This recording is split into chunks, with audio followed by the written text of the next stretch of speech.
बिस्मिल्लाहिर्रहमानिर्रहीम। अस्सलाम वालेकुम नादरीन, आप यूट्यूब चैनल देख रहे हैं। मैं इमरान खान हूँ। इस वीलॉग में मैं आपको बताने जा रहा हूँ कि पाकिस्तान तहरीक इंसाफ हुकूमत कैसे बना सकती है और क्या बना सकती है। ये बहुत बड़ा सवाल है, क्योंकि देखें, खैबर पख्तूनख्वा में भी उनके उम्मीदवार आज़ाद हैं, वफाक में भी उनके उम्मीदवार आज़ाद हैं और पंजाब में भी उनके उम्मीदवार आज़ाद हैं। अब मामला ये है कि ये सारे आज़ाद उम्मीदवार कैसे मुमकिन है कि एक हुकूमत बनाएं। उसके लिए इनको किसी जमात का हिस्सा तो होना पड़ेगा ना, तो ये कैसे करेंगे? ये जो सवाल है, इसका जवाब ढूंढने की हमने बड़ी कोशिश की है। मैं इसके बारे में आपको बताता हूँ, लेकिन थोड़ी सी चीज़ें मैं आपको बता दूँ। एक तो मियाँ नवाज शरीफ साहब और उनके बहुत सारे सहाफ़ी वो काफ़ी बदमज़ा हुए हैं, बल्कि वो जो सहाफ़ी जिनका ताल्लुक़ बहुत करीबी था मियाँ नवाज शरीफ से और PMLN से या पीपल्स पार्टी से, वो ख़ुद अब तनकीद कर रहे हैं इस सारे प्रोसीजर के ऊपर। वो लोग जो हम पे तनकीद किया करते थे, मिसाल के तौर पे अफसार आलम साहब जो नून लीग के बहुत करीबी हैं, इन्होंने पहले ओहदे भी ले रखे थे, जैसे फ़ाद हुसैन साहब ने भी लिया था। तो अफसार आलम साहब फरमा रहे हैं कि पिछले 2 साल कमज़ोर और कन्फ्यूज़ सियासत की है नून लीग ने, और इनकी जो बुरी कारकर्दगी है इंतखाबात में, उसकी वजूहात बता रहे हैं। दूसरा, उन्होंने कहा इस्टेब्लिशमेंट की शय पर गलत वक्त पर इमरान खान के ख़िलाफ़ अदम एतमाद की। अब ये देखें, जब हम ये बात कह रहे थे कि इमरान खान के ख़िलाफ़ जो तहरीक अदम एतमाद है वो ऑर्गेनिक नहीं है, हम ये कह रहे थे कि उसको साजिश के तौर पे निकाला गया है, तो हम गद्दार डिक्लेयर हो रहे थे, पर्चे हो रहे थे, गिरफ़्तार हो रहे थे, यानी सारे सहाफ़ी हमें परेशान किया जा रहा था, पूरा निज़ाम हमारे ख़िलाफ़ हो गया था। आज अफसार आलम ये वो लोग हैं जो उस वक्त कह रहे थे कि ऑर्गेनिकली हुआ है, मियाँ नवाज शरीफ ने फ़ैसला किया है, फजलुर रहमान ने फ़ैसला किया है, डेमोक्रेटिक प्रोसेस है। आज अपने मुंह से कह रहे हैं कि एस्टेब्लिशमेंट की शय पर गलत वक्त पर इमरान खान के ख़िलाफ़ तहरीक अदम एतमाद लाए। अदम एतमाद के बाद हर कीमत पर इक़्तिदार में रहने की चाहत, जबकि पता था कि जनरल बाजवा डबल गेम कर रहा है। अब ये मैं नहीं कह रहा, अब ये बात अफसार आलम कह रहे हैं। 15 माह की नाकस कारकर्दगी और महंगाई में इजाफा, ये भी मैं नहीं कह रहा।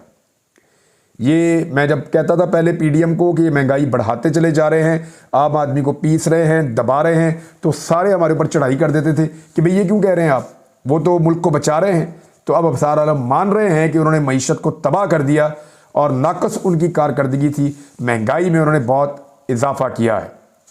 फिर एक और बात कही इन्होंने, अवाम की नफ्स को गलत पढ़कर वोट को इज्जत दो के नारे से पीछे हट गए। अब जब ये बात हम कहते थे कि ये वोट को इज्जत देते देते वोट की चोरी पे आ गए हैं, बल्कि कहीं और इज्जत देना इन्होंने शुरू कर दी है और ये डीले मार रहे हैं, तो उस वक्त हमारे ऊपर चढ़ाई होती थी। आज अफसार आलम ने तस्लीम किया कि एक्चुअली नून लीग ने ये सब किया है।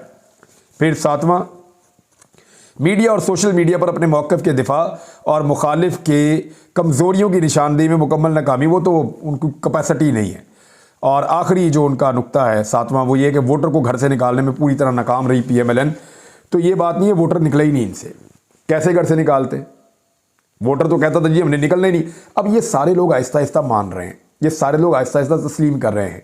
एक्चुअली इनके साथ हुआ क्या है, इनको हराया नौजवानों ने और ख़वातीन ने।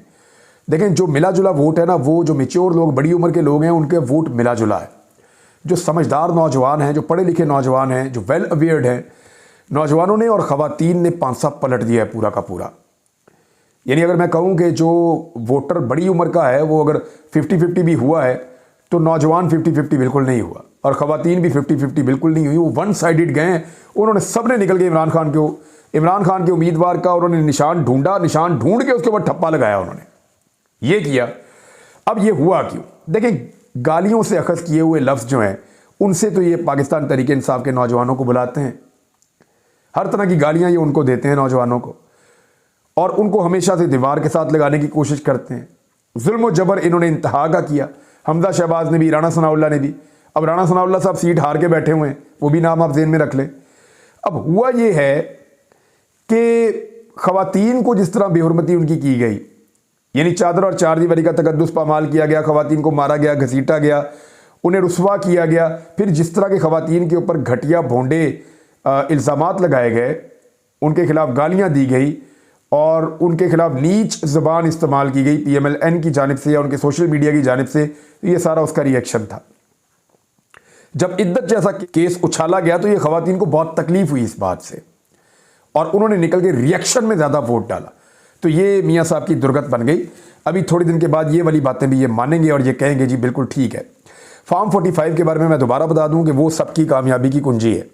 जिसके पास भी अपने फॉर्म 45 पूरे हैं वो उनको संभाल के रखे, हिफाजत के साथ रखे। इसी तोते में जान है उस उम्मीदवार की जो उम्मीदवार ज़बरदस्ती जितवाया गया आपके मुताबिक। यानी जिस उम्मीदवार के साथ ज़्यादती हुई है और उसके पास फॉर्म 45 मौजूद हैं, तो ये फॉर्म 45 वो तोता है जिसके अंदर जिस उम्मीदवार को जितवाया गया है उसकी जान है। इस तोते में इलेक्शन कमीशन की जान है, इलेक्शन कमीशन के प्यारे की भी जान है। ये तोता आपने अपने हाथ में रखना है, ये आपसे कोई छीन के ना ले जाए। तो इनकी हिफाजत जो है वो जान से बढ़ के करें इस वक्त फॉर्म 45 की, ये बहुत ज़रूरी है। और अब आ जाए इस बात के ऊपर कि कैसे इनको हुकूमत मिलेगी पाकिस्तान तहरीक इंसाफ को। देखिए इसमें मुख्तलिफ ऑप्शन हैं जिनके ऊपर बातचीत हो रही है। यहाँ मेरे पास एक ऑप्शन जो है वो तहरीरी तौर पे भी हमने लिखी हुई है, वो मैं आपके साथ शेयर कर देता हूँ। लेकिन एक्चुअली होगा कैसे, अब तक की इतला के मुताबिक जब मैं रिकॉर्डिंग कर रहा हूँ तो 100 से ज़ायद सीटें पाकिस्तान तहरीक इंसाफ जीत चुकी है। PMLN जो है वो उनसे काफ़ी पीछे अभी चल रही है, अभी उनके बराबर नहीं आई। अच्छा, जो दुनिया भर से रिपोर्टिंग हो रही है वो मैं आपको शेयर कर दूं कि कॉमनवेल्थ ने भी यही कहा, अमेरिका ने भी यही कहा, बरतानिया ने भी यही कहा, यूरोपीय यूनियन ने भी यही कहा, दुनिया के दीगर मुल्क भी यही कह रहे हैं कि पाकिस्तान में वोटर के साथ बहुत ज़्यादती हुई है, इंटरनेट बंद किया गया है, इंसानी हुकूक की खिलाफ वर्जियाँ की गई हैं और लेवल प्लेइंग फील्ड नहीं दी गई। एक सियासी जमात से इलेक्शन लड़ने का हक छीन लिया गया है, उन्हें कंपेन नहीं करने दी गई। एक तरफ तो ये ममालिक इस तरह का प्रोटेस्ट कर रहे हैं पाकिस्तान के इलेक्शन के खिलाफ, इस तरह के उनके स्टेटमेंट्स आ रहे हैं। दूसरी जानिब क्या हो रहा है, दूसरी जानिब ये हो रहा है कि आलमी मीडिया अब दुर्गत बना रहा है पाकिस्तानी इंतज़ामिया की। पाकिस्तान के निज़ाम को आलमी मीडिया एक्सपोज कर रहा है कि तमाम तर मुखालफतों के बावजूद अब वो इमरान खान को एक बहुत बड़ा हीरो बनाकर पेश कर रहे हैं। वो आदमी जिसको रोज़ाना एक सज़ा दी गई, वो आदमी जिसको 31 साल की सज़ाएँ अब तक सुनाई जा चुकी हैं, वो आदमी जिसको हर तरह से तबाह करने की पूरी कोशिश की गई, पूरा रियासती ताकत उसके खिलाफ इस्तेमाल हुआ, अब वो आदमी इतना रेलिवेंट हो गया है कि आलमी मीडिया उसकी बात करते हुए उसकी तारीफ़ों के पुल बांध रहा है कि इतने हाथ पांव बांध के अगर कोई आदमी खेल सकता था तो दुनिया में कभी नहीं हुआ ऐसा कि किसी को इतना दीवार के साथ लगाया हो और वो अपनी पब्लिक की मदद से इतने बड़े पैमाने पर जीत कर सामने आ जाए। तो ये इमरान खान ही था जिसने ये करके दिखाया और उसने कहा था कि मैं नवाज शरीफ को इबरतनाक शिकस्त देकर दिखाऊंगा और मैं ये रेड लाइन मिटा कर दिखाऊंगा जो मुझ पर लगाने की बातें हो रही हैं। तो उसने ऐसा करके दिखाया इमरान खान ने। ये बात अब गलत नहीं है, लोग बिला वजह उनकी तारीफ़ नहीं कर रहे, लगातार लोग उनकी तारीफ़ कर रहे हैं। तो जो चैलेंज हो गए हल्के, वहाँ से जब सीटें मज़ीद मिलेंगी तो फिर इमरान खान साहब को मज़ीद फ़ायदा होगा। अब मैं आपके साथ शेयर करने जा रहा हूँ, पहले तो सलमान अकरम राजा साहब का एक ट्वीट शेयर कर दूँ। मैंने पिछले वीलॉग में इसका जिक्र किया था, उन्होंने कहा था कि मैं अक्सर जो मुख्तलिफ अकेडमीज़ जो है रियासत की वहाँ पर जाता हूँ, जो अफसरान तरबियत ले रहे होते हैं उन्हें कानून और इखलाक के बारे में मैं तालीम देने के लिए जाता हूं, तो मैं उन्हें लेक्चर देकर आता हूं।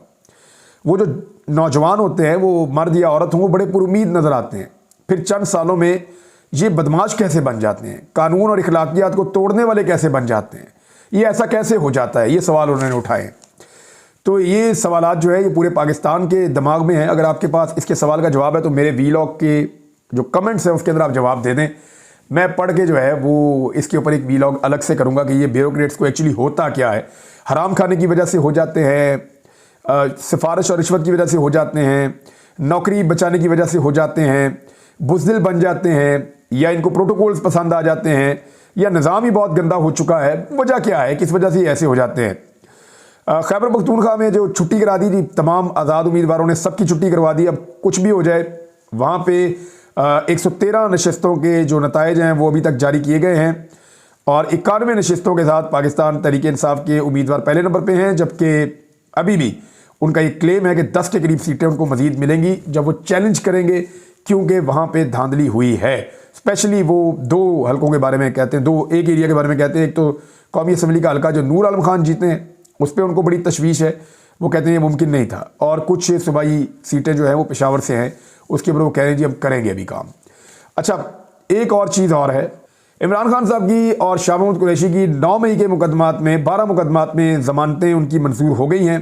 अभी दीगर ज़मानतें भी होती जाएंगी और ये मुकदमा टिकेंगे नहीं सज़ा वाले। अब देखिएगा इमरान खान साहब बाहर आ जाएंगे, ये मैं आपको आज कह रहा हूँ, तो ये होना ही है।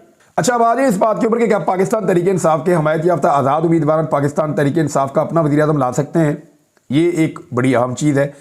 इनको पार्टी ज्वाइन करनी पड़ेगी। अब इस वक्त एक केस ये लगा हुआ है कि पाकिस्तान तहरीक इंसाफ पार्टी है या नहीं है।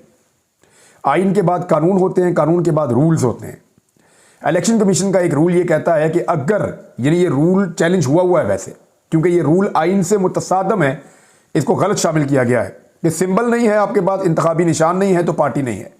हालांकि जो पार्टी है वो इलेक्शन कमीशन के अंदर बदस्तूर रजिस्टर्ड है।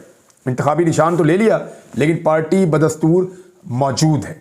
ये बात चैलेंज हुई है अदालत में।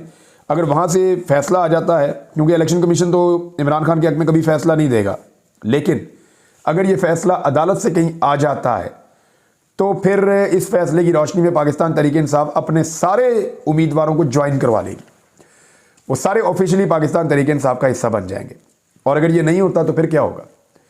फिर ये होगा कि पाकिस्तान तहरीक इंसाफ अपने सारे जीते हुए उम्मीदवारों को किसी और पार्टी में, जो party election commission of Pakistan में रजिस्टर्ड है, मिसाल के तौर पे सुन्नी इत्तेहाद कौंसिल हो सकती है साहबजादा हामिद रज़ा साहब की, मिसाल के तौर पे पार्टी हो सकती है MWM हो सकती है, उनके रहनुमा इमरान खान साहब से अभी मिलकर भी आए हैं, शेरानी साहब की पार्टी हो सकती है। तो किसी भी एक पार्टी के अंदर इमरान खान साहब अपने सारे के सारे उम्मीदवारों को ज्वाइन करवा सकते हैं। तो वो एक बहुत बड़ी ह्यूज पार्टी बन जाएगी। तो वो पार्टी जो है वो अपना वज़ीर आज़म का उम्मीदवार ला सकती है और उसे नामजद करके उसको वोट डलवा के वज़ीर आज़म भी बना सकती है, अपने वज़ीर आला भी बना सकती है। अच्छा, ये बाद में पाकिस्तान तहरीक इंसाफ वापस कैसे आएगी? देखें, पाकिस्तान तहरीक इंसाफ के बाद ये रास्ता है कि पाकिस्तान तहरीक इंसाफ अपने इंतखाबात करवाए, और इंतखाबात करवाने के बाद, क्योंकि पहले तो इन्होंने 2 नंबरी की पाकिस्तान तहरीक इंसाफ को बाहर करने के लिए इंतखाबात के ऊपर मुख्तलिफ एतराज़ लगा दिए। अब जो एतराज़ लगाए उनके मुताबिक भी करवाएं, दोबारा इंतखाबात करवाएं, और ऐसे करवाएं कि कोई एतराज़ लग ना सके, क्योंकि इलेक्शन कमीशन कोई ना कोई बहाना ढूंढेगा। बाकी पार्टियां उनको नज़र नहीं आ रही। ANP को सिर्फ छोटा सा जुर्माना, PMLN कभी इंतखाबात हमने देखे ही नहीं, पीपल्स पार्टी हमने कोई नहीं देखे, पर्ची के ऊपर बन गए चेयरमैन, शरीक चेयरमैन, चल रहा काम। तो ये इंतखाबात सिर्फ पाकिस्तान तहरीक इंसाफ के गले में डाले गए। अब तहरीक इंसाफ को दोबारा इंतखाबात करवाने चाहिए, और इंतखाबात करवा के वो अपनी पार्टी को वापस अपने सिंबल के साथ खड़ा करेंगे। और अगर उनकी पार्टी वापस खड़ी हो जाती है तो फिर जिस पार्टी में उनके सारे के सारे उम्मीदवार होंगे उस पार्टी को तहरीक इंसाफ में जम कर लेंगे। इस तरह वो सारे वापस तहरीक इंसाफ में पहुंच जाएंगे। ये बिल्कुल हो सकता है, इसमें कोई मसला नहीं है, ये चीज़ें टैकल हो सकती हैं। लेकिन इसके लिए ज़रूरी ये है कि इमरान खान ने जो बात की जेल के अंदर से अपने साथियों के साथ, उसको संजीदगी से लिया जाए। इदारे भी इस बात को समझें, और इदारों को इस बात पे फ़ख्र होना चाहिए कि पाकिस्तानी डरे नहीं, पाकिस्तानियों ने हार नहीं मानी, पाकिस्तानी हर किस्म के जबर के सामने खड़े हो गए, पाकिस्तानियों ने निकल कर वोट डाला, और पाकिस्तानी आज अपना हक मांग रहे हैं। इदारों को इस बात पे फ़ख्र होना चाहिए कि हमारा हुजूम जो है वो एक कौम के अंदर तब्दील हो रहा है। अच्छा, जैसे ही ये पाकिस्तान तहरीक इंसाफ रिवाइव हो जाए, या तहरीक इंसाफ में जाने की इजाज़त मिल जाए, या किसी और पार्टी को ज्वाइन कर लें पाकिस्तान तहरीक इंसाफ के हमायत याफ्ता आज़ाद उम्मीदवार, तो एक चीज़ इनको और मिल जाएगी। वो ये है कि मखसूस नशिस्तों की इनके पास वापस आ जाएगी अथॉरिटी। फिर ये अपनी जो 33% मखसूस नशिस्तों का कोटा है ये वो हासिल कर लेंगे। मिसाल के तौर पे अगर ये जीत गए 150 सीटें कौमी असम्बली की, तो फिर ये 200 के करीब पहुंच जाएंगे। वजह यह है कि इनको 50 के करीब मखसूस नशिस्तें मिल जाएंगी, तो ये अपनी अक्सरियत बना लेंगे। ये एक पाकिस्तान तहरीक इंसाफ के पास बड़ी अपॉर्चुनिटी हो जाएगी कि मखसूस नशिस्तों को लेने के बाद उनकी हुकूमतें ज़्यादा कंफर्टेबल हो जाएंगी। अब बात की जा रही है कि शायद लोटे बनना शुरू हो जाए आने वाले चंद दिनों में। तो मेरा नहीं ख्याल कि जो लोग जीतते हैं वो अब ये रिस्क लेंगे कि वो अपने हलकों में वापस जाएं और लोगों से जूते खाएं, क्योंकि लोगों ने एक ही वादा लेकर वोट दिया है कि इमरान खान को और तहरीक इंसाफ को धोखा नहीं देना। अब जिसने धोखा दिया वो एक्चुअली अपना सियासी करियर हमेशा के लिए तबाह करेगा और अपने लोगों में दोबारा जाने के काबिल भी नहीं रहेगा। अब तक के लिए इतना ही। अपना ख्याल रखिएगा, अपने इस चैनल का भी। अल्लाह हाफिज़।